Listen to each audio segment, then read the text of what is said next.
Netflix, you don't need cable. Hop on YouTube, welcome to the hood table, where we chop up local and global events vocally. You don't really wanna miss out on these conversations. Just joke a little, laugh a little, get that wine in your system, fill your glass a little. Expose current events, talk trash a little. You never know, these opinions might clash a little. They addicted to the content, got them binge watching. You don't like it, then you want invited. Bet your friends watching in the house and in your job parking lot before you clocking. They don't wanna miss a second of this HT content. Everybody think they got something to say, so it's an open invitation, bring it to the table. But if you come whack, just know we ain't buying in. We gon' probably turn your back and tell you sorry, try again, Yeah, welcome to the hood table.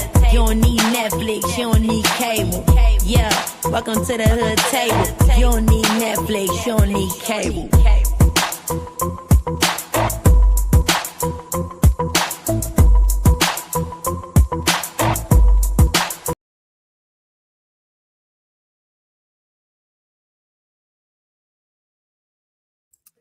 Hey, what's up, everybody? Happy Thirsty Thursday. Welcome back to the Hood Table one more again. What up, Dwayne? How you doing, Shady Blue? You said you want that book. I want that book, too. I just recently found out the tea on the book, on the Jane Doe. Child, I heard it's $30. I wonder if they got a, matter of fact, let me go on Amazon. I wonder if they got audio. But please come on in and make sure y'all like and share the video. I was just on Amazon today ordering some stuff for a cake order for tomorrow. I could have looked it up then. What is it called? Who's watching Shorty? That's what it's called. Who's watching Shorty? Yep, $30. Oh, Kindle. Oh, do y'all got Kindle? If you got Kindle, it's only $14.99. But I don't want to read it like that on the computer. I don't want to read it on a laptop or on my iPad. Hold up. Free with Audible. Okay, if you get Audible, dang, maybe I ought to order. See, I ain't had Audible in a long time. I wonder how much it costs to get Audible. You know what? Shady Blue?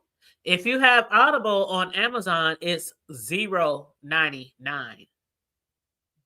But I can't remember how much Audible costs. I might have to get that. I might have to order Audible if it's cheaper than the book or cheaper than the Kindle and listen to it, because that's what I prefer anyway. I don't like reading books anymore. You know, I'm older now. I wear glasses. You know, a lot of people wear glasses when they get older. And reading books like I used to read books back in the day, I used to go through so many books. I mean, book after book after book after book. As soon as I drop one book down, I pick one book up. I used to go to the library and order from off those book clubs and all that kind of shit.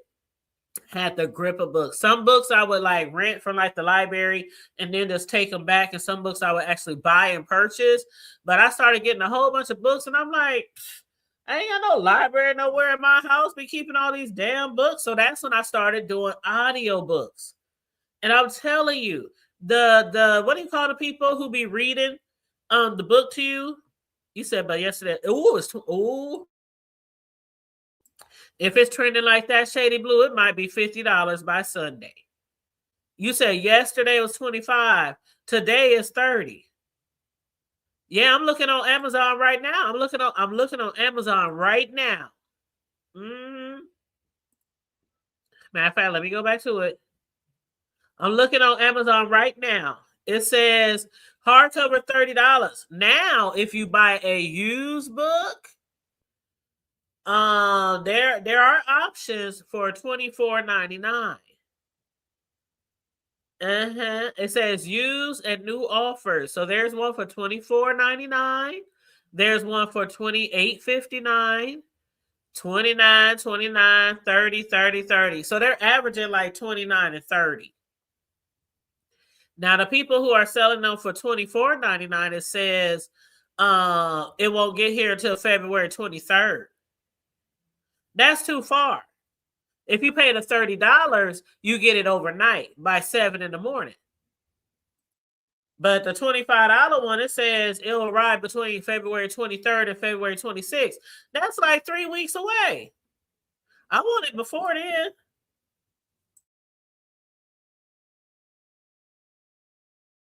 That's what I'm going to do. I'm going to check out the audiobooks, and because I used to have audiobooks, but I wasn't really, I was so busy with work, and that was when we was I had audiobooks when I was I think, was that during the Rona? I think it was maybe around the Rona when I used to have the audiobooks on Amazon. And then somehow I just wasn't using it as much. And I think it was mainly because there was so much going on in the B sector around there. I was way more into the B sector during the Rona, like a lot of us. And so books and TV shows, and that's when people was disconnecting their cable and removing all their apps, because a lot of people were so into social media during the Rona. So I know a lot of people who got rid of a lot of their stuff.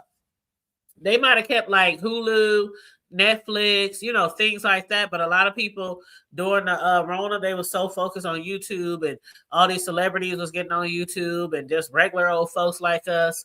But yeah, so I kind of got out of books and shit. But I'm about to get back into books because I really, really enjoy a good book. And nobody else might not admit it, but I've been waiting for this day to come. I have been waiting for this day to come. This shit went down in 2001. That's when this shit went. 2001. What is it, 2026? That was 25 years ago. Ain't that crazy? 25 years ago. That's when the shit hit the fucking fan. And it's just crazy. I remember 2001, literally. I like, ooh, that was a year for me, child. That was a year for me. But when that shit had came out, and I remember we was in the projects, I was like, what the fuck is this? What did R. Kelly do? And then to find out years ago when he was going through his trial, years after the video incident, we find out that he tried to get his brother to cop to it and said he would pay him to basically say he did it and then spend time in prison. Like, he don't know how much time they could have gave his brother. His brother could have got so many years where it wasn't even worth living. How could you ask somebody else to take the rap for something like that? Because not only was he urinating on the girl in a video, he actually had a sexual relationship with her from the age of 13 through, I think she said 17. That's crazy. He told her a few weeks before her 17th birthday that a video is about to come out, a sex tape with you in it. Imagine being 17 years old, y'all. What up, Taylor, man? How you doing? Me and Shady Blue was just thinking about getting the audiobook, because if you got Audible on Amazon, you can get it for $0, $0.99.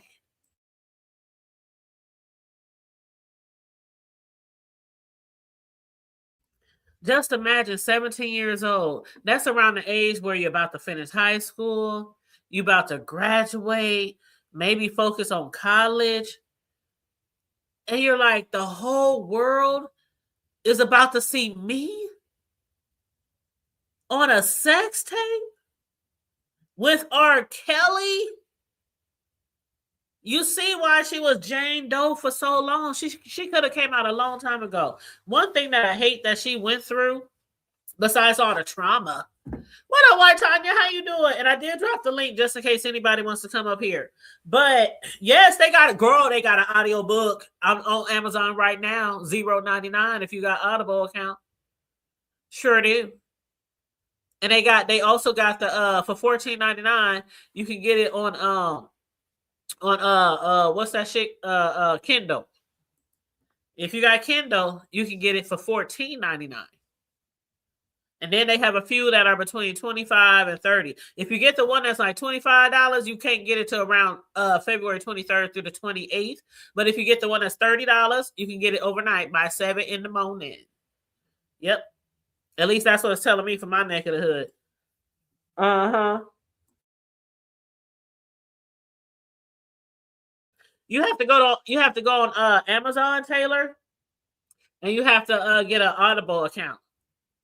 And an Audible account, basically, you get like very, very discounted rates on the Audible. They'd be like a few dollars.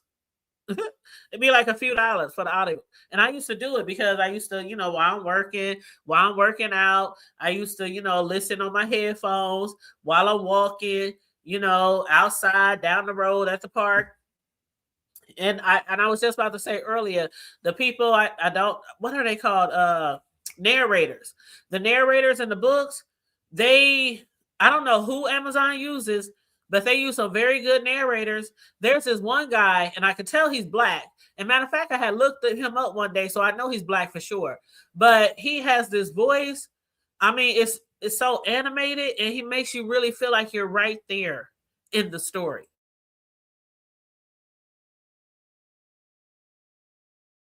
Yes, go on Amazon.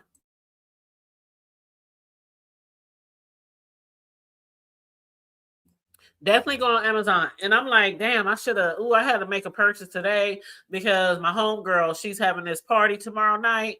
And it's kind of going to be African American, African American, month, history month. It's that type of thing. Everybody going to be wearing muumuus. It's like it's not like a slumber party because we ain't staying all night. But we gonna come in our moo-moos because it's a moo-moo party. So everybody gonna have on their long moo-moos, and a lot of people gonna have on like the African style and stuff like that. And so I ordered some cake toppers and things like that to go on some cupcakes she want me to make, and they're like African American theme, like African History Month theme, things like that. So I could have placed that order with that earlier, but oh well, I'll check out the Audible later because I can get that right away. You know what I'm saying? They send you the link as soon as you sign up. But yeah, you said, are you going to do like a book club thing? I don't think I'll do a book club thing per se. I wouldn't call it a book club, Taylor, but I would like to review like each chapter. I would like to do that. I would like to review each chapter. And maybe do it like maybe 3-4 days, in between. Maybe shorter than that, because depending on how many chapters, we might do like not a chapter, but just section the book off. We'll section the book off. I'll see how many chapters in the book. I'll break them down into parts, and maybe we could do a week-long thing where we might do 2-3 chapters or something like that. I did that shit before, as a matter of fact. I did that shit before. And matter of fact, one time I had it was this book called 3 Bodies Burning. I don't know if y'all ever heard about it, but it happened right here in my city. And when the author found out that I was reviewing his book, his granddaughter happened to be on YouTube, and she happened to get notifications about the book. So she went to look at my channel, and she saw me reviewing her grandpa's book. And did I say daughter? It was his granddaughter. And she hit him up, and he hit me up. I think he hit me up on Facebook. And the person who wrote the book was the head investigator of the crime from the story 3 Bodies Burning. If y'all need a really good book and y'all want to see how the fuck they used to get down here in the O with drugs and gangs and mafia-like behavior. See, y'all be sleeping on us over here. Y'all motherfuckers think we be tipping cows, shucking corn, and I don't know why. I'm like, we're a whole damn city. Like, yeah, there's a lot of shit on the outskirts of our city, going out of town and all that kind of shit, but we're a whole city, like the most major city in our state. So shit be going down here just like anywhere else. But when that story first hit years ago, when it first happened, oh my God, we couldn't believe. I'm talking about niggas in the hood with U-Hauls full of drugs that they done stole from some Mexicans from down south. And it's called 3 Bodies Burning for a reason, because 3 bodies end up being burned alive. And so the story was so crazy, our city like went like bonkers because a lot of the people, you know, in the hood, you know, a lot of people know everybody. And so when we found out who had did the shit, and not only were they arrested and sent to prison, but their girlfriends, their wives, their family. I mean, this was some big shit, some big dope dealing ring, money laundering. They had bought what do you call them, laundromats? They had laundromats. They had storage unit facilities. They had homes. They had bitches in Section 8 housing, hiding drugs. I mean, this was so big, so big. And so when the book came out, I read the book years ago when it first hit the stands. You know, after the investigation was over, the head investigator from our city, he sat down and he wrote a book about it. Very detailed. I mean, pictures, all that shit, very detailed. And so I picked up the book and I was like, years later, I wanted to pick the book up again because all of a sudden I saw it like being advertised everywhere. I was like, damn, I read that book way back in the gap. Let me go buy that book. So I bought the book and I did a review on it on here on YouTube, you know, for the people who never heard of the story. And when he found out, he hit me up and he said, you know what? That book wasn't selling for a long time because the story's so old. He said, but because of you, I got books flying off the shelf. But see, it was during the Rona, and he wanted to do a live, like in-person interview and give me more tea. I mean, he had all type of photos and shit and articles and all kind of shit that didn't even hit the book. And I said, I'm sorry, I can't. I said, can we do like over the internet, StreamYard? But he not good with computers. He not, you know, he's an older guy. He's old now. This shit happened like 20 years ago.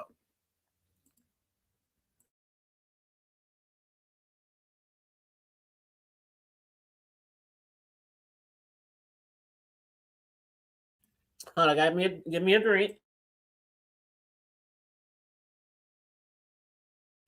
You said I know y'all girl. Y'all just don't know. Y'all just don't know. We crazy up here. Midwest be Midwested. Shit, y'all be acting like we don't be like we I don't know. I never get over it. When I was younger and I used to work at telemarketings, and you know, some people could tell, you know, I was a sister, you know, on the other line. They'd be like, where are you at? And I would tell them, black people in there. Y'all got black people in there. I'm like, you know what? I remember hearing that when I was in my early 20s, high school telemarketing year. But to still hear it now, be like, you know what? Y'all act like we live on another fucking planet. But yeah, it's crazy. Hey Liz, how you doing, love? What up, room shaker?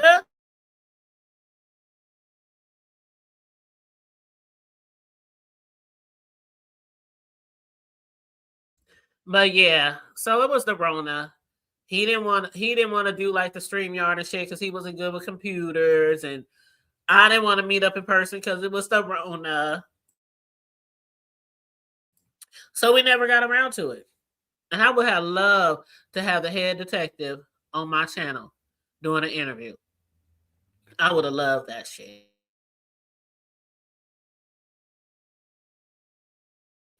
But anyway, did y'all see the news? The news they show like a partial interview.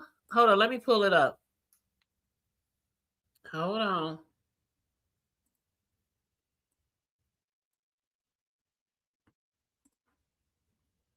Hold on. I'm gonna play like bits and pieces of this while we're doing some content.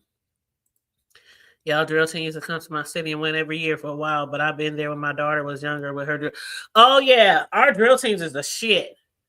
Our drill teams, especially ones like the O&E girls, Pleasant Green Pleasant Green Baptist Saints.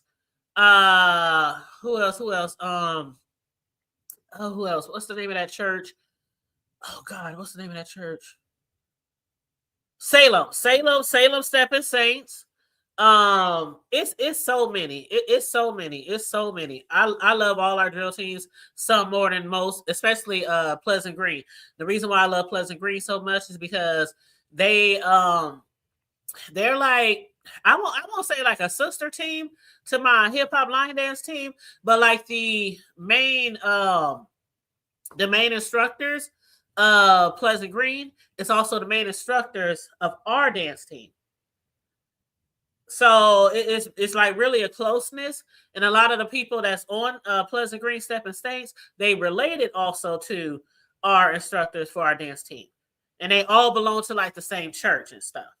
So I don't want to really call it a sister group, but a lot of the people who came up in our dance team when they was little, like little kids, because we had kids as little as like 4, and we had ladies as old as 70, maybe older, on our hip hop line dance team. And when I say them, the 70-year-old ladies was hippity hopping all over that damn floor. And when we did the parades down that concrete in that hot ass heat, child, we had from 4 to like 74. But anyway, a lot of the kids, once they grew up, they started marching in Pleasant Green. So that's why they're like, I favor them. I'm a little biased. But yeah. So let me pull this up real quick. Share screen. Make this large.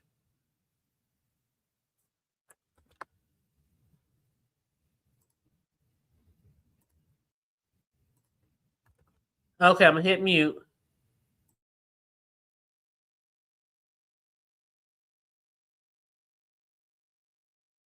Based on how long you... How are you doing? I'm doing well. I'm doing well. I feel present. Mm-hmm.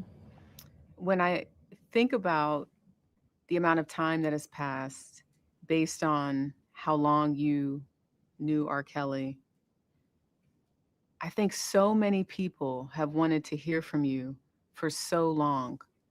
How does it feel to not be Jane Doe anymore?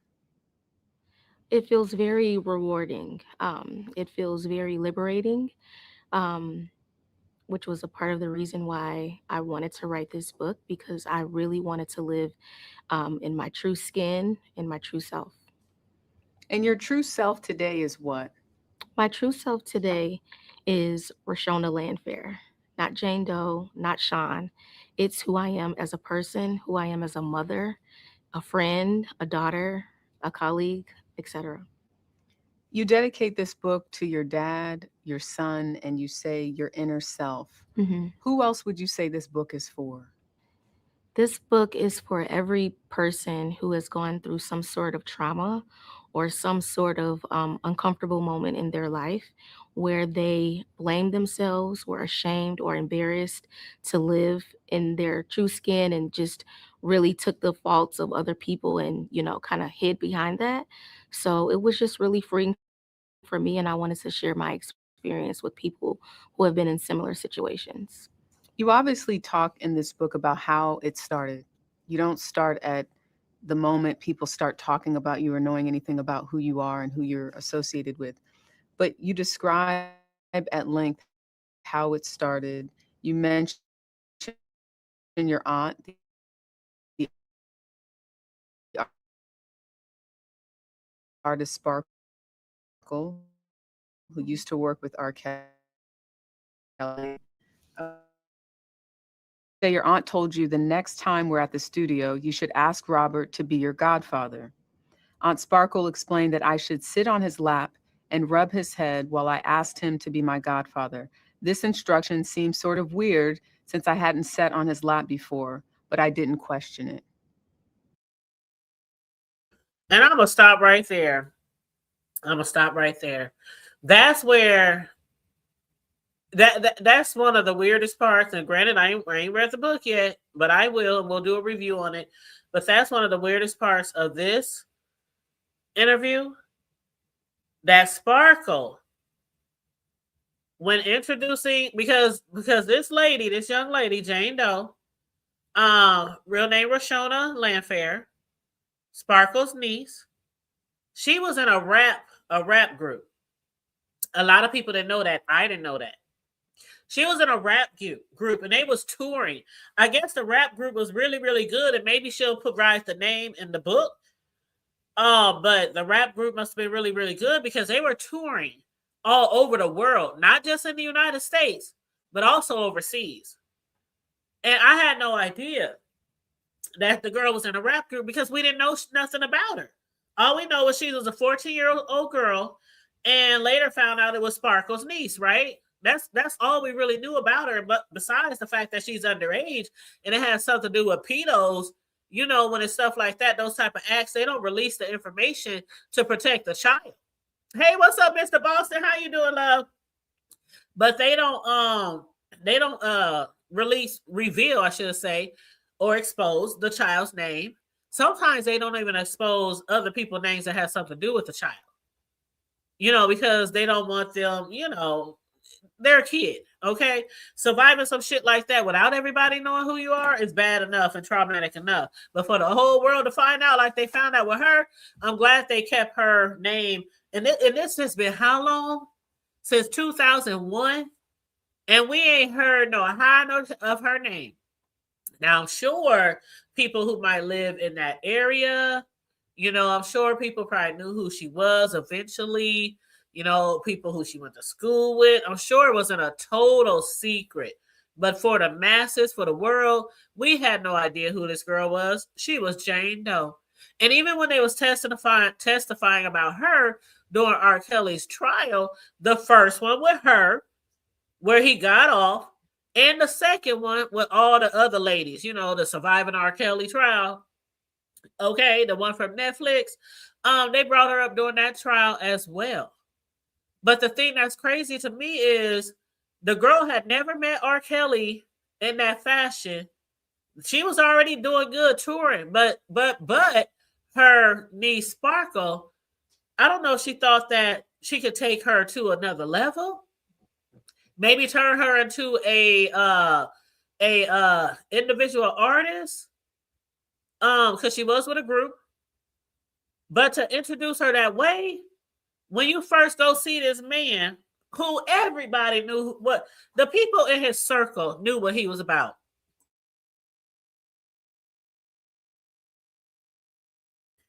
The people in his circle knew what he was about. He married Aaliyah in 94.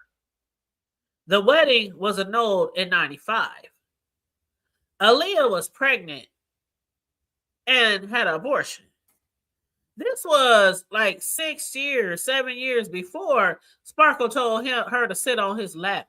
Why would you tell a 13-year-old girl to sit on a grown man's lap and rub his bald ass head? Now, ever since the shit came out, Sparkle said she went to the cops, she called CPS, she did all the things, right?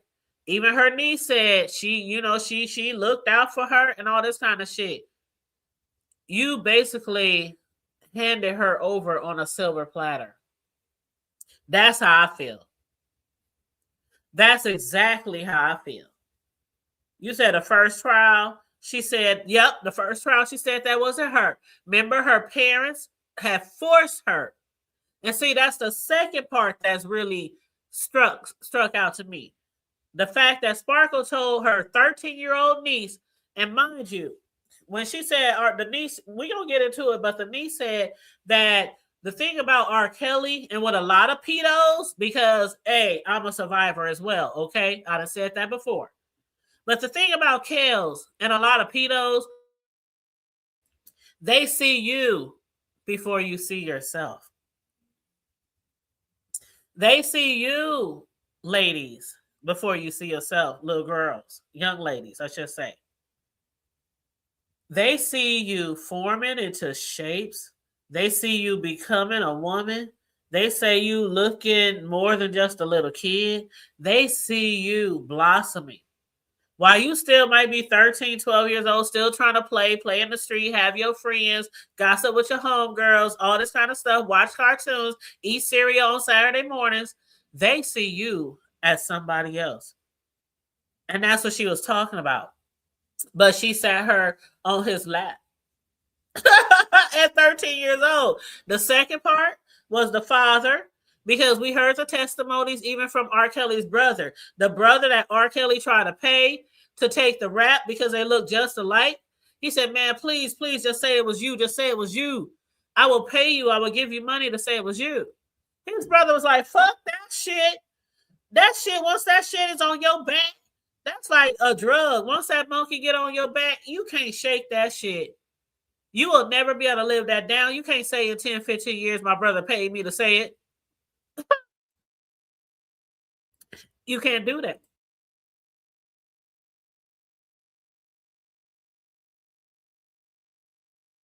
Ain't no way. $1 million couldn't convince me to say that I touched a child.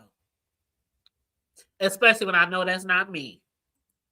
But yeah, he was conniving, he was manipulative, and it worked on a lot of people in his circle. But it didn't work on his brother. It worked on Aaliyah. It worked on a little girl. It worked on other kids. Now we know R. Kelly, he was touched when he was a little by his sister. He was touched. And also we recall the story of his brother when he told a story on Surviving R. Kelly, how the uncle of the neighborhood, the grandpa of the neighborhood, whatever you want to call him, he was actually touched by the uncle of the neighborhood. He was touched. They said R. Kelly ran out of that man's house screaming like a little girl because he had been touched. And then when R. Kelly's mother found out, she called the cops. She had him arrested. She had him thrown in jail. That man offered her $500 to drop the charges and say her son was lying. Ain't no telling what that man did. But what I'm going to get to is when that man paid him $500, I picture R. Kelly doing the same shit. Because we're going to hear how when Sparkle found out what was happening, the girl's parents, they went after R. Kelly. They went after him. They found him. They was going off on him, all kind of shit. And he begged and pleaded, even convinced them that he was going to commit suicide if they were going to turn him in and not forget him and take some money. And the dad, he was hired as one of his guitar players. I don't know if the mom worked for him or anything like that, but we do know for sure that the dad was part of the band. And they forced their daughter to lie on the stand and say that wasn't her. Then they also, even though the teachers, they had teachers, her teachers from school say that's her. We see her every day, Monday through Friday. That's her. But the little girl and her parents was like, no, that's not her. That's not her. When you think back, is that where it all begins? Is that the start? That is the start. That is the start of him entering into my life in a different way than just being an artist or hanging out at the studio. It became more personable at that moment. Because you yourself were an artist. You were a part of a rap group. You had toured Europe. You'd been to Europe. Mhm. And it was your aunt, you said, that introduced the family to R. Kelly because he's this successful artist from Chicago. At this time, he's really starting to blow up. He left the group that he was in. Mhm. And it was interesting, exhilarating, fun to be around him. It's kind of how you describe it in the beginning. I mean, this is a big superstar, and you have Yes. access to him like, hey, I want to hang out in the studio. Mhm. And at the time, in the beginning, he's treating you like a normal, excited kid that wants to learn more about the business. Correct. So when do things turn? And I know you go into great detail, Mhm. the early stages and why this is so complicated, your mindset Mhm. at that time. Well, during the time that I met him, I'm also a teenage girl who's going through puberty. And so some of the things that I was thinking or feeling were just normal expressions um, to, my maturity level at the time. And so it starts very innocent. It starts, you know, being mesmerized and, like you said, like admiring this person. And then, it kind of gets a little deeper or more complicated when that person is able to, see what you can't see, the way you're developing, your conversation, your personality traits. So it kind of became more complicated when he started analyzing me and, the things that I was going through and who I was becoming as a person. And again, I was excited and mesmerized to, be under his wing and to be a part of his habitat. So that's how things kind of unfolded. So we know that things progress beyond looking out for you as almost like a goddaughter, and it turns into something more than that. I want to go and stay with your aunt Sparkle, who I've interviewed before. Mm-hmm. And she was the first person to really sort of say, you need to go check over there. Something's not right. Right. I think there's something going on that should not be going on. Mm-hmm. In the book, you describe social services coming to your home to do a welfare check. Mm-hmm. And your parents are shocked. They think perhaps maybe she's just jealous because she's no longer associated with R. Kelly. And then obviously 2001, 2002, we're talking about the tape. But why don't you think anyone believed your Aunt Sparkle when she first raised a red flag about a possible inappropriate relationship? I don't think they believed her because there were no obvious signs of what was actually taking place. It was more coming from her end, maybe looking like a motive from, like you said, not being around him. And those kind of questions or concerns didn't happen until she was no longer a part of, his camp or the things that were taking place, her as an artist. That's when those questions started to raise. Now, if Sparkle was no longer a part of R. Kelly's camp, and what up, Miss Ray? How you doing, love? And yes, that reminds me of, oh yeah, I commented in the chat to your comment, but yeah, when R. Kelly was showing his ass on Gail King, when he stood up and he started crying and snacking. Or remember when she was interviewing the other ladies that was living with him, and he kept on walking past. They was like, can they talk by themselves? Do you have to babysit them? We know you want to be a babysitter, but can they talk? Can they give them 10 feet? That shit was funny.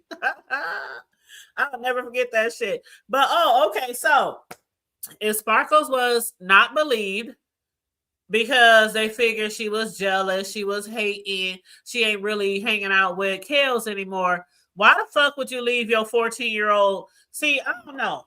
Maybe because of the shit that happened to me growing up, I ain't leaving my 14-year-old son with somebody like R. Kelly. Not if I'm hearing all kind of accusations. Not if it's a proven fact that he had married a 15-year-old girl, knocked her up, got her pregnant, and then divorced. Annulled. I should say annulled. The wedding was annulled like a year later or something like that. Her parents made him get a divorce. Ain't no way. You left first you sat her on his lap, told her to rub his head, and then you just walked away. If you have stayed there with her. And see, that's why this shit is it's a little fishy. And you guys, as the years go by, we keep hearing more and more horrific stories in the entertainment industry, right? We start hearing more and more horrific stories. And I ain't gonna hold you. I could be reaching, but it sounds like this little girl was set up. Maybe she could have been successful. She could have gotten paid. But what does this remind you of when we compare the two artists, R. Kelly and Diddy? What does that remind you of? What two things stand out to you? Or what one thing stands out to you with these two ladies? I feel like it, Shady Blue. I feel like it. They promised these girls the world. They promised them albums. They promised them success. They promised them deals. And instead, they get taken advantage of and rained on, per se.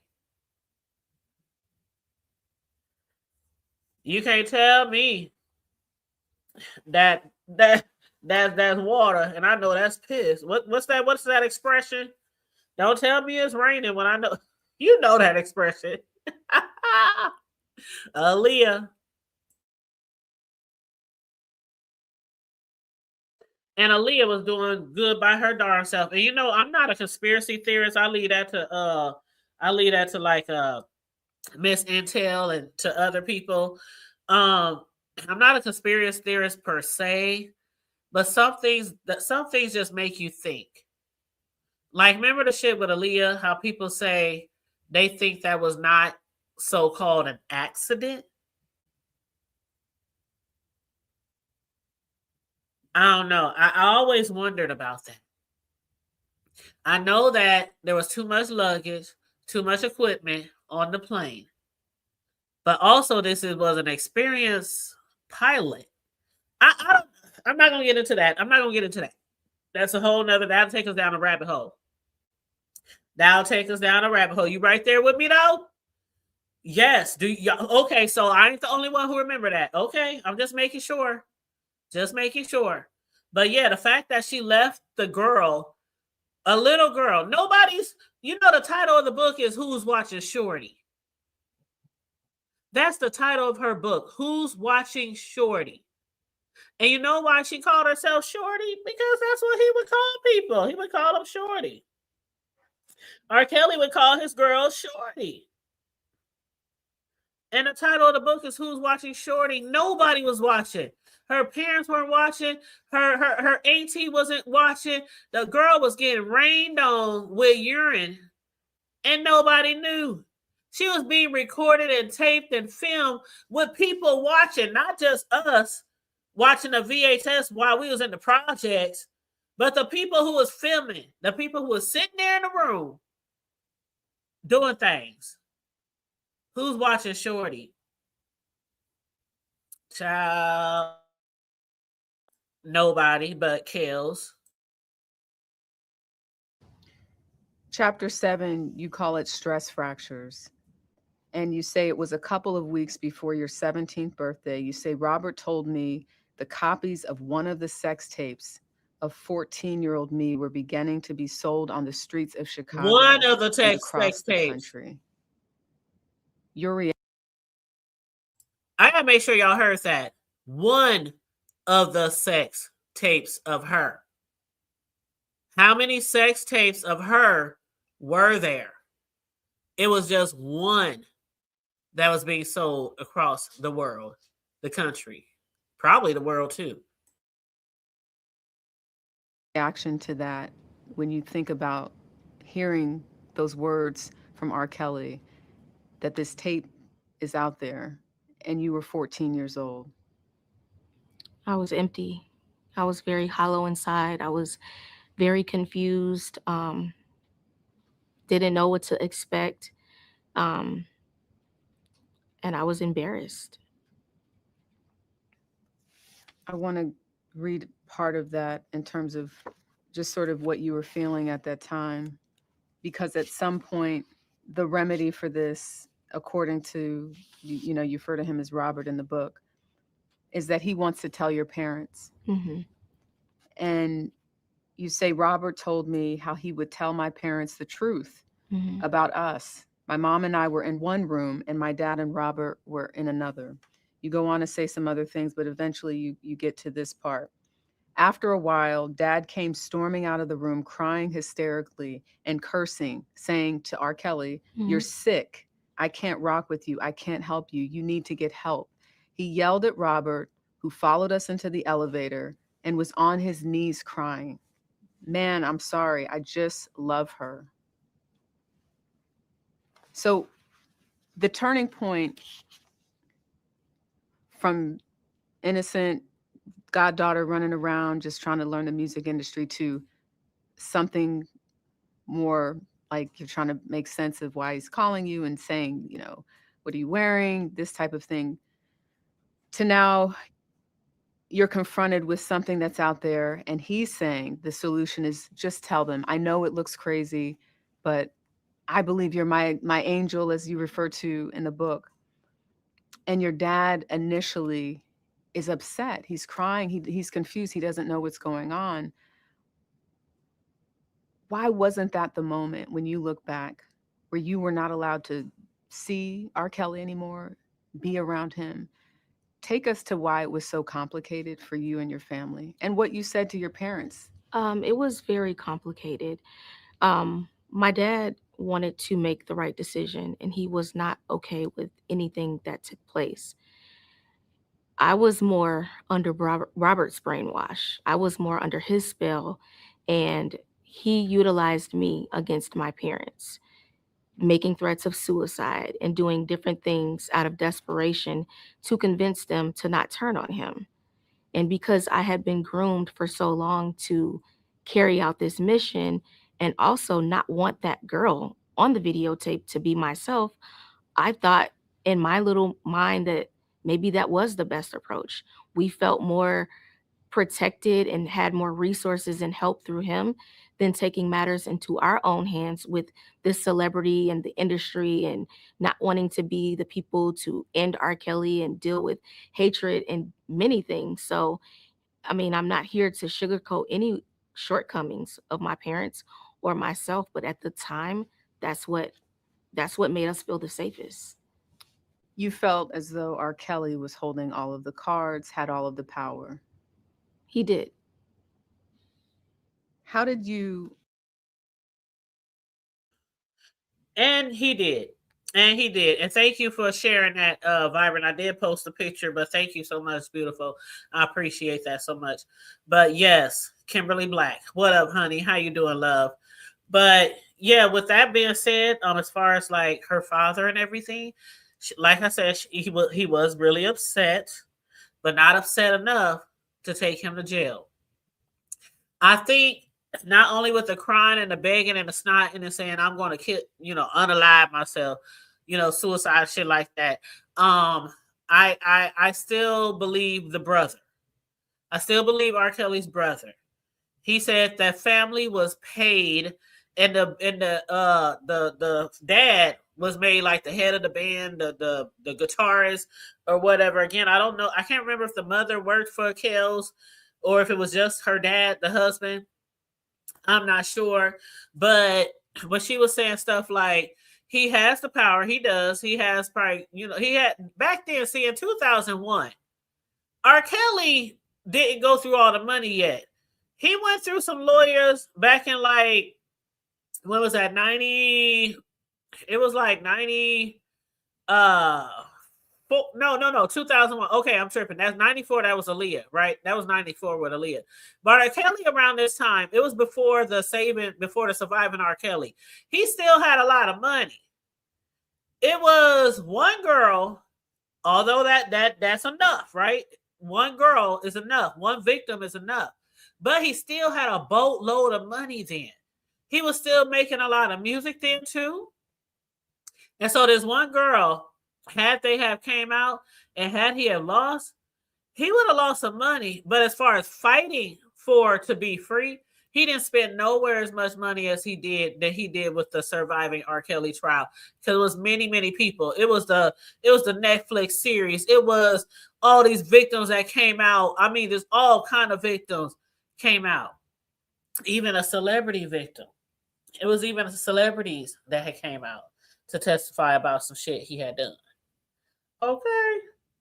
But yeah, with that being said, as far as like, I think that the father was probably like, well, shit, is they gonna believe us? And then on the flip side, what do a lot of people go through as victims when they testify to these big kahunas? Oh, you're trying to take a black man down. Oh, you're just jealous. Oh, like they were saying, Sparkle. Oh, you're just jealous because he don't want you in his circle anymore. You're not working with him anymore. You're old news. You got thrown out like a dirty ass wash rag, like an old house shoe, like an old house coat. And so with R. Kelly, it's the same thing with a lot of these celebrities. They got so much money. Yeah, we could take them to court, but are we going to win? And see, I think that's where a lot of people end up taking the payouts because they really think they won't win. Because who has enough money to fight somebody like R. Kelly? If it ain't for the people who was prosecuting Diddy, like the motherfucking United States that was prosecuting Diddy, can't nobody afford them lawyers. They can't afford them lawyers. Shit, it's like, okay, we don't testify, and he might give us $1 million. But how much is $1 million worth when it comes to the innocence of your child? There is not enough money that can have me sell my child to the highest bidder. It's not enough. Man, my oldest son and I was talking the other day. He was like, man, Mom, if anybody ever did something to my baby, to my son, I said, you ain't even, I'll probably do something before you did. My baby, my grandson, shit. Y'all gonna see the hood table all over the news. I'm gonna be plastered all over the news. They were like, that bitch really did that shit. That bitch really did that shit. Y'all gonna be watching that shit like Set It Off. Run, bitch, run.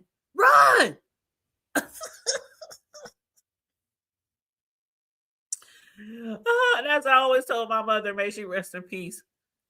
I always told my mother, if something happened to my kids and I did something and out of revenge, don't you put up don't you work 2-3 jobs, don't you put up shit, don't you pawn shit, don't you give up no investments, no, none of that don't y'all do shit. Because I will do time. I will do time, hard time over my kids. And that's a promise. That's a promise. So when my son say, if something happened to his son, you stay over there and you raise him. I'll take that. I will take that. And that's on my mama. I will take that. No, son. I got you. No, it's like people cannot continue messing with people's children and thinking the worst that can happen to them is that they will go to jail. Because that is the worst that can happen to them. Yeah, they might get messed up in jail, because people hate those type of people, right? So they might get hurt in jail too, but that's not good enough. That'll never be good enough to satisfy my desire to get some payback for my child or my grandchild. It would never be enough. They can have your ass tied up, hanging from the chandeliers in the motherfucking cell. Shit, they can have your ass out, dangling from the outside of stuff for everybody to run through. That's not enough. That's not enough. But anywho, what's up, Deanna? How you doing? Like, anywho, shoot, some of y'all real parents, y'all feel me? Y'all know that movie? What's that movie? Oh my God, y'all help me out, y'all. The movie with what is that movie? Is it To Kill a Mockingbird? No, A Time to Kill. Samuel L. Jackson. Do y'all remember that movie? I know y'all remember that movie. The reason why I remember that movie so well is because the little girl had my name. The little girl had my name. You remember Matthew McConaughey was the attorney for Samuel L. Jackson? And Samuel L. Jackson, little girl, Lil Tanya. She was walking home from school, with her books and her little dress and her little school clothes, and she was walking down the old country road from school on her way home, and some white boys driving along in a pickup truck saw her. And what they did to that little girl, they tied her up between 2 trees. They tied each of her arms up to 2 trees. They tied each of her legs up to 2 trees, and y'all know the rest. They left that little girl damn near lifeless. And so he knew that the punishment that they would probably be given in court if they were prosecuted and convicted wouldn't be enough. What he do? He went up in that courthouse with his shotgun and he lit them motherfucking white boys up. And he got off. I love that movie. I just hate that she had my name. It's a lot of important things. It's a lot of important people, with my same name. But it's a lot of people who have done some fuck shit. Remember that roller skate girl? What was her name? Was it Tanya Hardy? Was it Tanya Hardy? I'm like, damn, why the crazy bitches got my name? Or either like some wild story, just yeah. So anyway, that movie right there, I'm telling you. Yes, I'm telling you. That motherfucker, that was a good movie. If y'all ain't never seen it before, that was a good movie. But anyway, let's get back to the interview.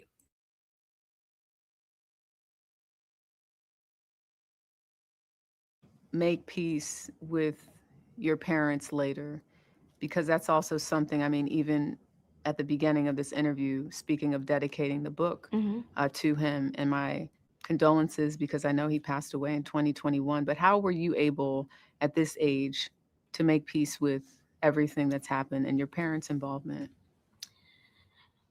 When you become a parent, you have a different way of thinking.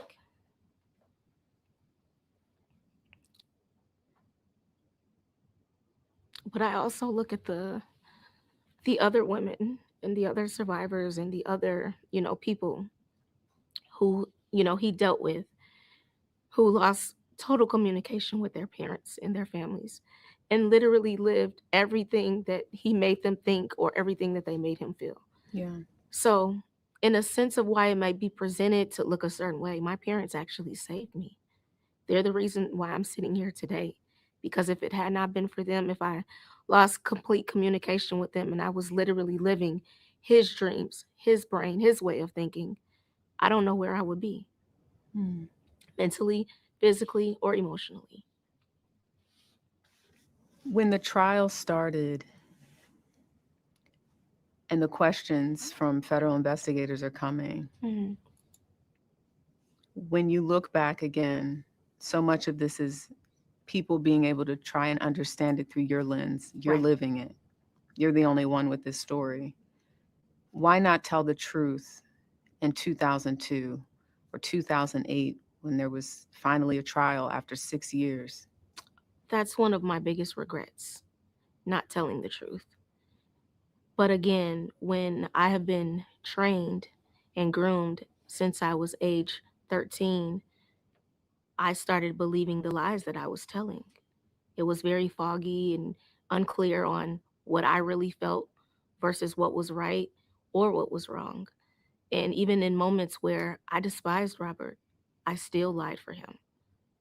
When I look back at that trial, even this idea that people who were not part of the jury were able to see some of that video, and the jokes that came from the video, because we're talking about seeing a person at the time, not knowing who it is for sure, being urinated on and talked about.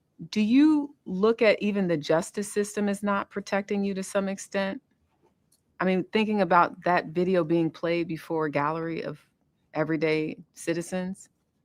I definitely think things could have been handled differently. I'm happy I wasn't there to witness everyone watching that. Um, to the world imagery, I was not made to be a victim. I was a mockery. And that was very difficult to digest. It was very disheartening to know that my body was just being displayed and tossed around.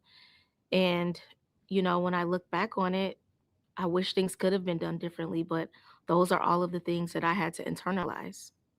How were you able to sit through the trial in the parking lot? Because I think to know that you were so close to the trial that could have put R. Kelly away back then and listen to his instruction. Don't watch television. Mhm. Don't read the paper. I mean, this wasn't the same, social media wasn't a thing in 2008 the Right. way that it is now. But take us back to, and I know you're going to get a lot of these types of questions because most of this book is based on the past and how you've been able to come out of it. But take us back to what it was like being in a van and knowing that just a few hundred feet away, his life was on the line. That was very scary. I didn't understand why he wanted me there, why he made those choices, but I just went with the program. It was very difficult because I would also be paranoid. Like, what if somebody raids the bus, or what if the wrong person walks on here? Um, but I don't know if he did it for comfort of not wanting, of being afraid of me just having the freedom to just walk out if I wanted to. Right. But he kept me very close in that way. What was your reaction to that 2008 not guilty verdict? You talk about it in the book, but tell us how you were really feeling at that time. I felt happy for him. I didn't want to see his career end. I didn't want to see him taken from his family.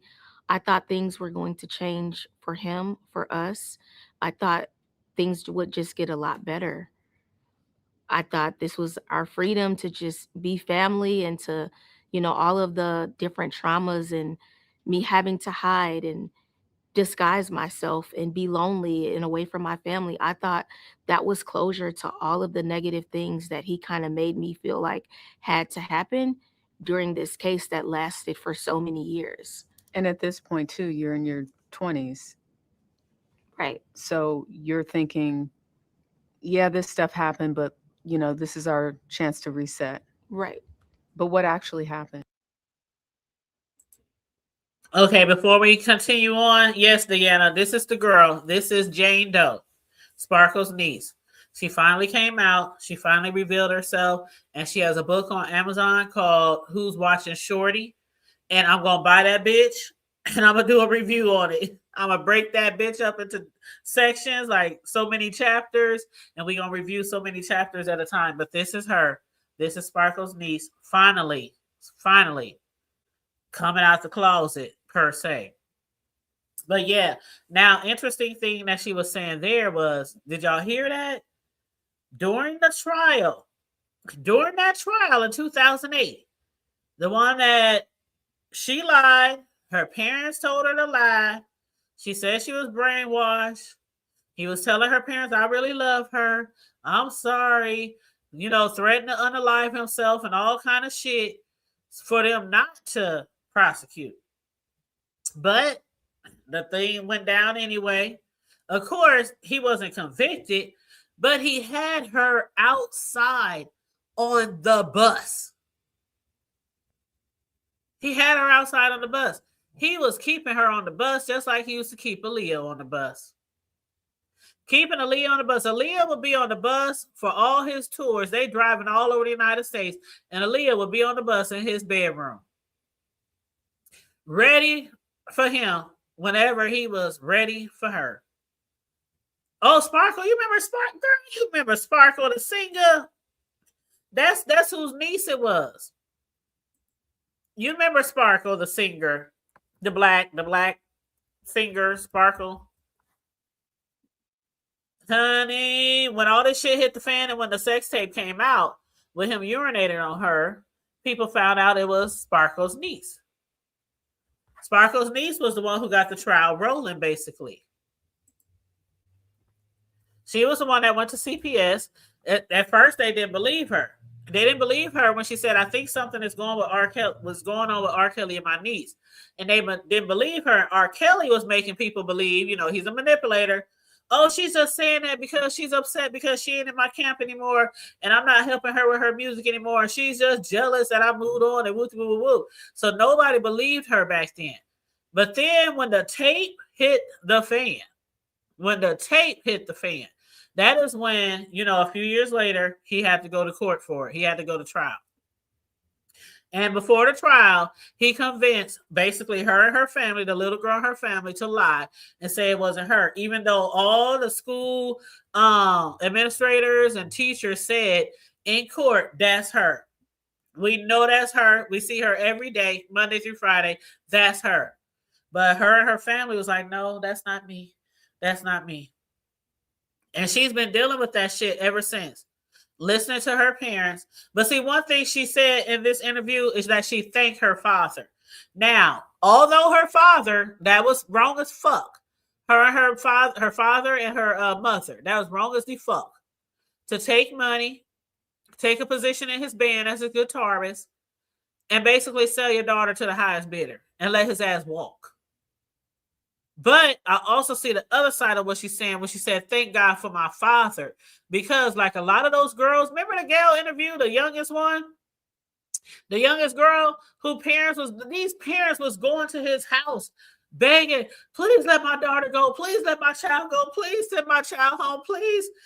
And some parents was just like, oh, well, she want to be with that nigga. Oh, well.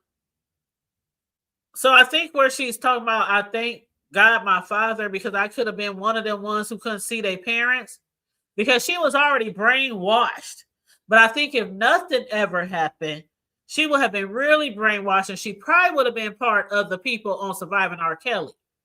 That series. And maybe in the next... Another thing I got to say before we move on. And please make sure y'all liking and sharing the video. I was going to say this earlier, but I really hate the fact that she kind of blames herself for not coming forward when she was a teenager and telling the truth. Besides what her family said, besides what Kel said, I really hate that she put that blame on her. And I just want to say she'll probably never ever see this video, but don't blame yourself. You was a child. You were brainwashed from the age of 13 by a grown-ass pedophile man who's done that to so many girls, including Lil Aaliyah. It's not your fault. Because Aaliyah, had she not passed away in that plane wreck, Aaliyah would probably be saying the same shit. If it wasn't my fault, he wouldn't have got to Sparkle's daughter. He wouldn't have got to this person. He wouldn't have got to that person. When you a child and your parents know some shit is happening to you by a grown-ass motherfucking adult like that type of shit is their fault. I hate how children feel like if they wouldn't have spoke out, the pedo wouldn't continue on with other innocent kids. It's the parents' fault. The parents' fault. When they know and they lie or tell you to lie, Aaliyah's parents got paid, y'all. Aaliyah's parents got paid. They got paid. And they already had money. But they really got paid with Aaliyah. And I'm sure he did the same shit, groveling on his knees. Please, I'm sorry. I just love her. And that's why he married her. That's why they made fake ass wedding licenses. That's why they made fake ass IDs so he could marry that girl because he knew she was pregnant. He hurried up and married that girl. And I'm sure Aaliyah at that time was probably like, damn. Should I really go through with this? He say he loved me. Oh my God. When you 13, 12, 13, 14, you don't even know what love is. Motherfucker showering you with gifts, promising you the world, all over you, just spoiling you and feeding you everything that they think you want to hear because you don't know no better. At 13, you don't even know what love is. It's lust. And all those new little things that are tingling down below. You going through the phase, hormones and shit. And you thinking, oh, this means I love him because I'm feeling some type of way and he's feeling some type of way. I hate when children feel like if they wouldn't have spoke out, nobody else would have got hurt. When the parents know damn well what's going on. I just want to say that.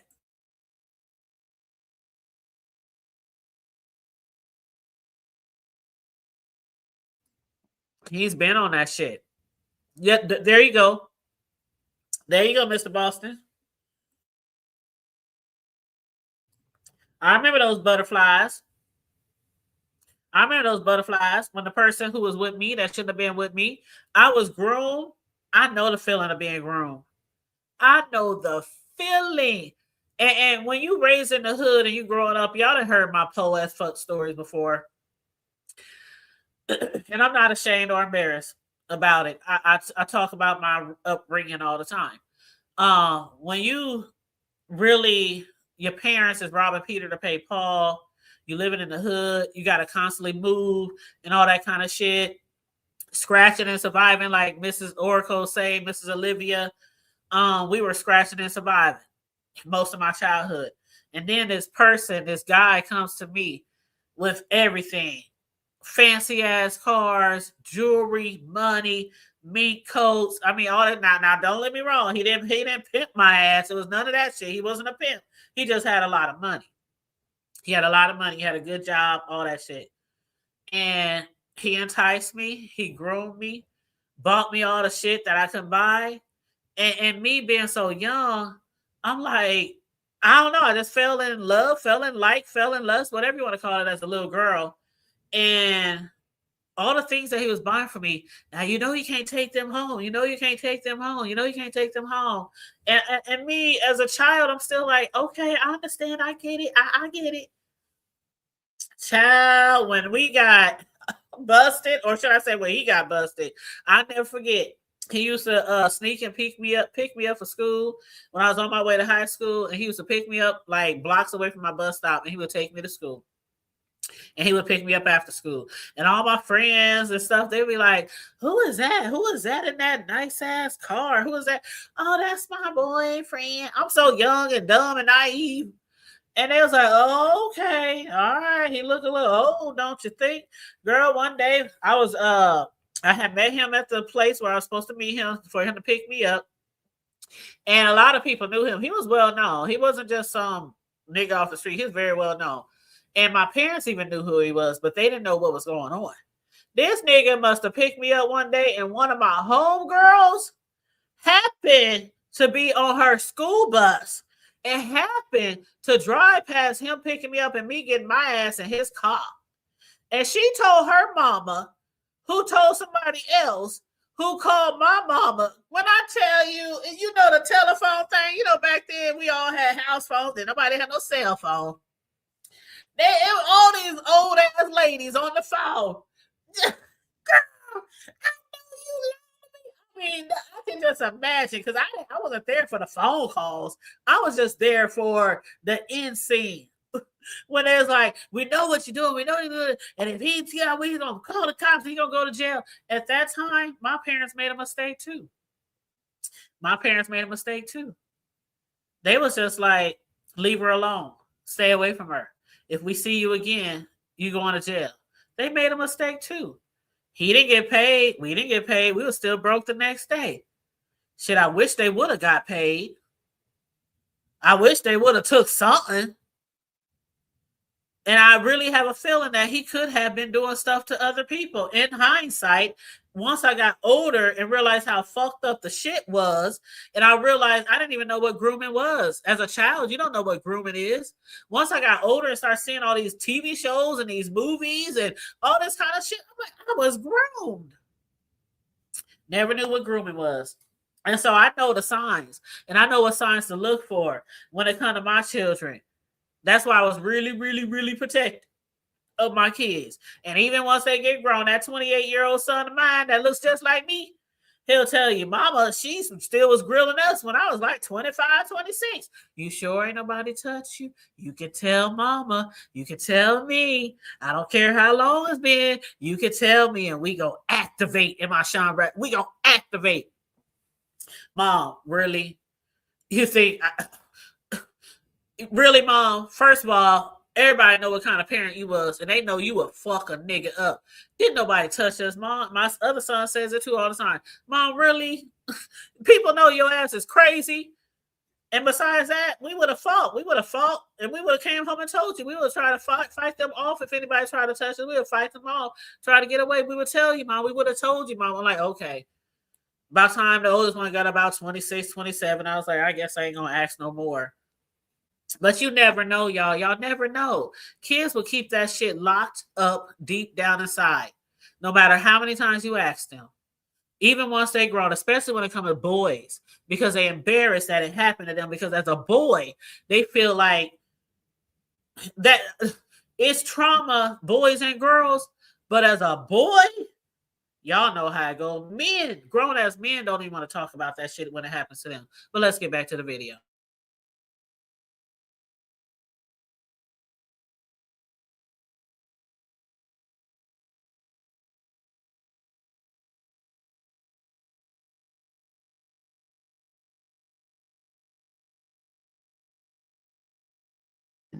Things got worse. And then I started um, realizing that I had been used and utilized for a purpose, that I was a placeholder, that I was here to make sure Robert didn't go to jail. Not because he loved me, not because he was my protector, or because I was his angel. My purpose was done, he was finished. And you talk about moving out and starting your own, going on vacation, really getting a taste of what it is to be independent. But even though you left R. Kelly, you left the home, you never quite left his orbit. Explain. That was definitely me operating out of cognitive dissonance. It was more so like I knew things were wrong. I knew everything that I went through, but this is all I've known for the majority of my life. This is the behavior that was my normal and that I felt like was okay. Mm-hmm. So I was kind of afraid to operate outside of him. I didn't know what to do. I had to literally learn myself from a 12-year-old girl up into who I was to today. Yeah. And that was hard to It was very completely let difficult. go. January 3rd, 2019, Surviving R. Kelly airs. hmm Did you see all six? It's a 6-part series. Did you see all of it? I or don't just some I of don't it? know if I saw all of it, but I saw enough. And you thought then, That was the spirit of conviction came over me during that moment. because of that documentary, that docuseries. Yes. And when you say the spirit of conviction, what do you mean by that? Somehow I felt responsible Mm. that he was able to hurt so many more people. During the time, I thought maybe these were just sexual fetishes that he had with me. Maybe this was just abuse I was going through. But when I saw that his behavior had gotten so much worse Mm-hmm. and he was allowed to hurt so many people because I lied, that did not sit well with me as an adult, as a woman. Mm-hmm. Is that the moment you decided you were going to cooperate with federal investigators? Yes, it was in that moment. Mm-hmm. I couldn't do it anymore. Yeah. It was a breaking point for me, for sure. I really want people to understand your perspective about how difficult this was and Mm-hmm. the psychological factor, Mm-hmm. because you put it out there in the book because you want people to understand it. It's almost like you're talking to the reader at times when you say, now listen, I know you might think this, or Mm-hmm. even the way you've protected folks in the book. You don't really go in about things you clearly know. It's Mm-hmm. almost like you are saying, I want to stick to my story and I don't want to make judgment on other people for their decisions. That is right. But you talk about this conflict of a back and forth, even with the text messages that the defense showed in court to Mm-hmm. say, well, wait a minute. They were texting like, hey, how's it going? Are you good? I'll call my mom. She recently lost her mom. And, they're trying to create this image that you're fine. Mm-hmm. For people that don't understand what that's like to be you and in that position, Mm-hmm. help folks understand this. You say the cognitive dissonance, but also this back and forth dance of trying to tell yourself, I'm good, I'm Mm-hmm. fine. Yeah. That's why we're cool. Almost Mm-hmm. like you almost have to have that power too to say, To you don't convince have power myself. over me because see, look, we're good. Mm-hmm. You can text me and I'll text you back. That is very true. And what I will say about that is not everything about Robert was terrible, even though it was that way most of the time. Not everything about him. This was a person that I did feel like I loved and that I grew into loving. And he was family in some areas. Not everything about him was terrible. The moments were, though, very frequently. But it was just a battle of me convincing myself, like, I made it out. I'm good now. I can be cool with him. I can see him with other women. I tried to maintain whatever friendship. I still loved his children. And, you know, honestly, I cared about his well being, even outside of just, like everything that was happening. So it was a battle internally for me to fully, let go of somebody that I had been groomed into fully being dependent upon. In March of that same year, so shortly after the R. Kelly docuseries comes out on Lifetime, Gayle King sat down with him Hmm. and the two women that he was in a relationship with at the time. Did you happen to see that? I did. When you saw him react in the way that he did about this, you're trying to take my life. And, I thought about playing that for you, but I don't even want you to have to see him because I think it's not necessary. But when you saw that version of him, as you talk about, it wasn't like this all the time. Hmm. But did you feel for him, or did you think he's going down and he's scared?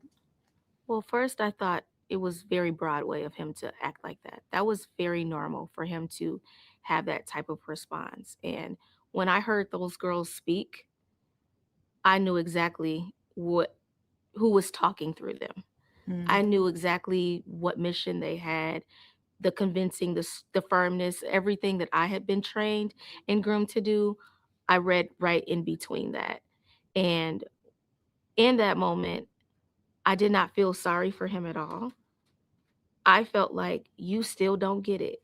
You're still convincing yourself of all the lies that you are, bleeding into everyone else. And That right there. That right there speaks volumes, y'all. That right there. These people who are in those positions and that power who constantly get away with taking advantage of people, children, stuff like that for years on end, they don't learn. R. Kelly, he didn't learn with Aaliyah. R. Kelly, he didn't learn with this beautiful young lady right here who was 13 at the time he started messing with her. R. Kelly didn't learn. There was other people after her. Before we got to the surviving, between her trial and the surviving R. Kelly trial, there were other people in between who were getting paid off. That's one of the reasons why when it got time for R. Kelly to do that second trial, he was already damn near broke. When he first started getting his lawyers for the second trial, he was up there selling shit, putting his house up, borrowing. Remember, he was borrowing money from people to pay his attorneys. He was already broke because he kept on doing the same shit over and over and over and over again, and people kept settling out of court with him. And that's why he was damn near broke. So when she sees this, like the rest of the world, she's watching Gayle King and he's acting really Broadway. As she said, I never thought of it that way, but he was acting real Broadway, trying to really act like he was innocent. Y'all try, remember that nigga was beating on his chest like a gorilla? Yes, she did. Andrea, Shady. A lot of people around him, just like around Diddy, was really shady. They went along to get along. As long as them paychecks kept coming, they went along to get along. R. Kelly had so many girls in his house in all them damn rooms. And Andrea Kelly, when she came out years later, he did this to me and he hit me too. And he did this to me. And they was like, you didn't know all these people was in it. No, the house is so big. I didn't know. But the women, the girls were trained not to make any noise. But still, there's no way in hell you can have girls in all them damn rooms in your house like a goddamn hostel and you not know anything. You don't see the cooks and the chefs and people going back and forth to certain areas, bringing food and dinner and McDonald's and lollipops and shit. They didn't have access to no toilet, so you didn't see nobody bringing buckets and bringing water and bringing dumping shit because, you know, he made them do stuff in buckets because they didn't have access to bathrooms in his own shit. So I when she was watching that shit like the rest of the world, when he was acting a plumb ass fool, she said, I feel exactly how those ladies feel, how that young girl feel, and how the other lady felt, because I went through it. And everybody could tell when we was watching that interview with Gail, y'all, everybody could tell that their answers was scripted and well rehearsed. And R. Kelly was motherfucking walking a hole in the rug behind them, making sure that they said exactly what they were trying to say. And he did the same thing to her. And that's why she feels some type of burden, because she didn't tell the truth, even though it still wasn't her fault. Yeah, I mean, yeah, of course she can take some of the blame, you know, because it did happen and she knows it happened. But when you have your parents, some of us love our parents so much, we'll do whatever the fuck that they'll say. We'll do whatever the fuck that they'll say. We'll do exactly what the fuck our parents will say. And it's our parents. We love them. You know what I'm saying? We love them. So we'll do exactly what we want them to say. And that's it. And I'm sure that's how she felt as well.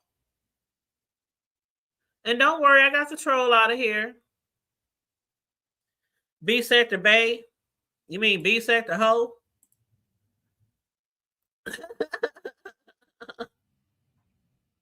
B-Sector Captain Saber Ho? That's what your name should be, whoever you are. But anyway, they talking about, are you over here streaming somebody else shit? Yep, I'm streaming somebody else shit, the news, which happens all the time for content creators. Okay? Which happens all the time for content creators. Now, run with that. Run tell, do tell. Anywho, let's get back. I knew exactly what took place was getting ready to happen. And he was very scared. He knew it too. As you sit here today, do you feel like you are completely healed? No, I'm a work in progress.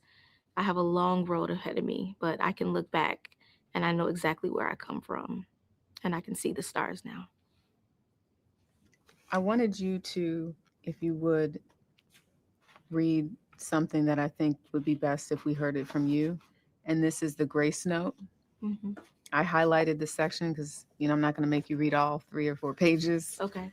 But I think it would be important to hear this in your own words. Yes. That's fine. And the last part. Okay. If you don't mind. Thank you. You're welcome. Dear beautiful soul, it's you. It's always been you. You were the girl with saucers for eyes, and the world was a buffet spread out in front of you. You were the girl who spit rhymes and played basketball with all you had. You loved your parents and especially your baby brother. You loved going to church. You were a friend. Rashona Landfair. Don't believe yourself not to be good enough. There is no yardstick for good enough. You were a girl, perfectly imperfect human being. You could not have lived your life in reverse. There was no way for you to know what you know now. So if you don't remember anything else, remember that children don't protect themselves from danger. Let go and let God. No one else holds power over your mind, body, or spirit. It's taken a while for you to arrive at the sure footing of this knowledge, but it's a good place to be. This is your moment. It's good to be you. God willing, you have more living and loving and growing to do. Go live in your truth and walk in your light.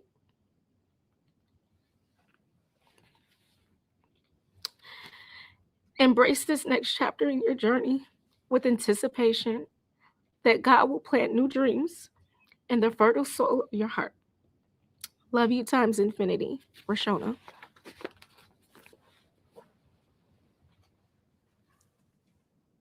How proud are you of yourself? I'm very proud of myself. Mm-hmm. I've come a long way, a lot of cold nights, but I'm able to. Mm-hmm. Thank you so much. Thank you. Got me over here about to cry. Oh, I was like, please don't cry. Please don't cry. Man. Y'all, we got to get that book. I'm not advertising or nothing for the book, but I need to get that book. I want to get that book, y'all, and I want to review it with y'all. It's on Amazon. It's on Amazon, y'all. Hey, what's up? Hi, Miss Jackie. What up, Sincere? Saida, what up, boo? How y'all doing? Yes, make sure you guys like and share the video. I just wanted to discuss the book that we're going to be reviewing. R. Kelly's Jane Doe victim, the 13-year-old girl in the tape. Y'all know the tape.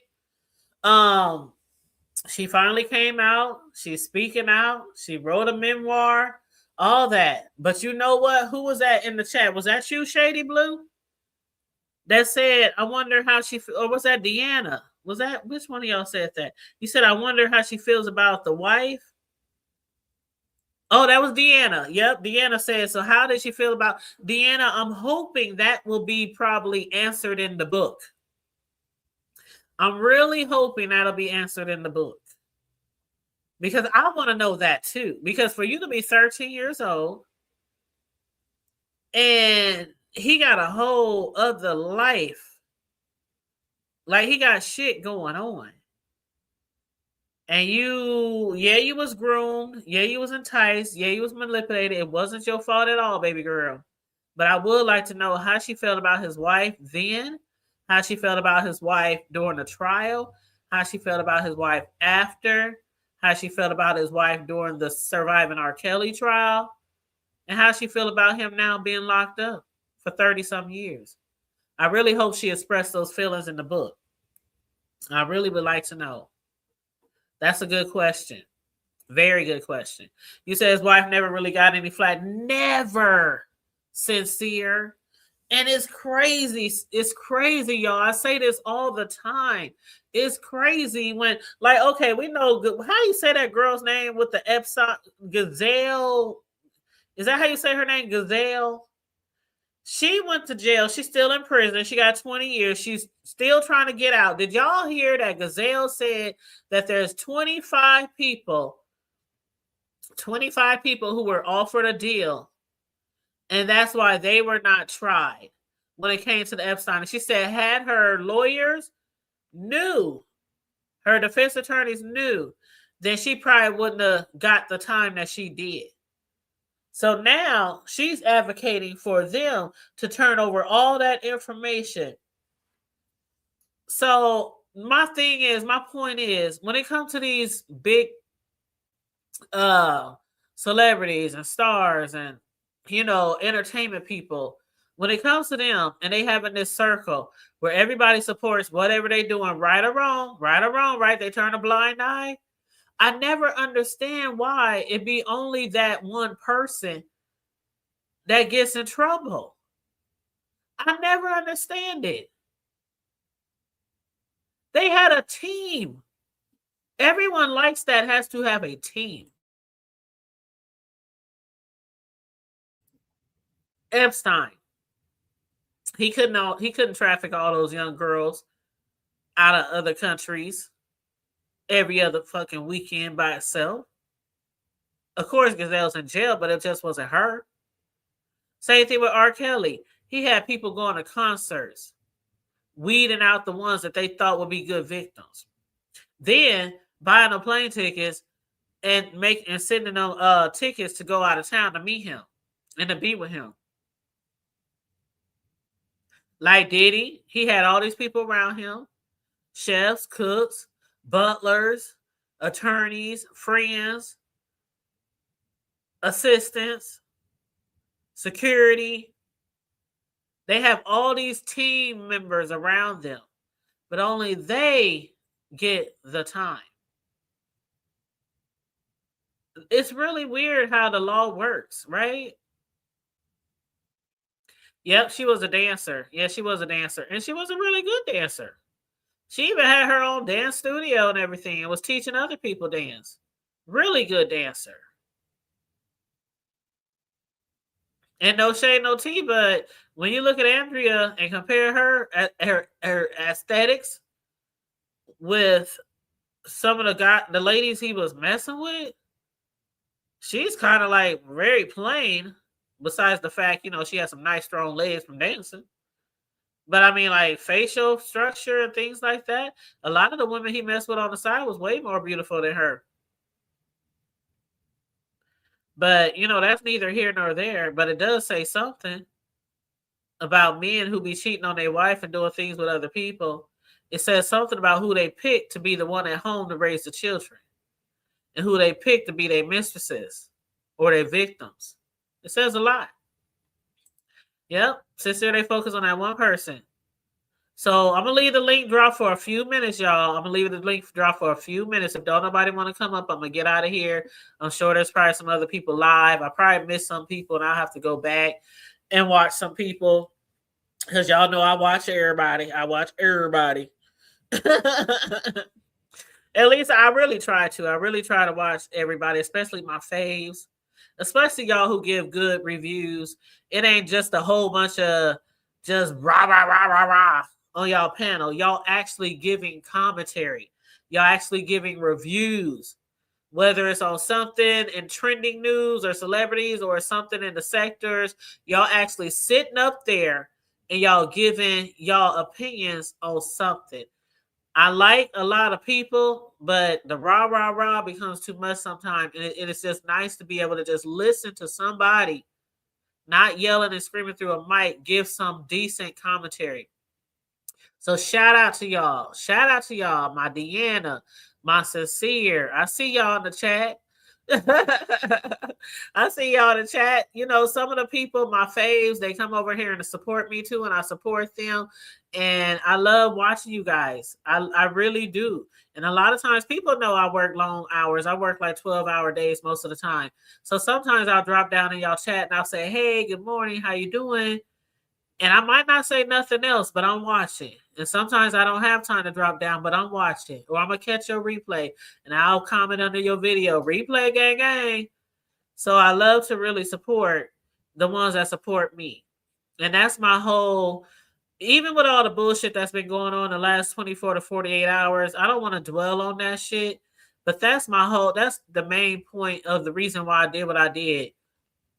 Like, you cannot support people at all. Don't even talk to them. Don't ever talk to them. But then try to use their property. And then other people get mad. Why you do it? Why you do it? Why you do it? You could have asked them to take it down. You could have asked. Why the person whose property was taken got to do the asking?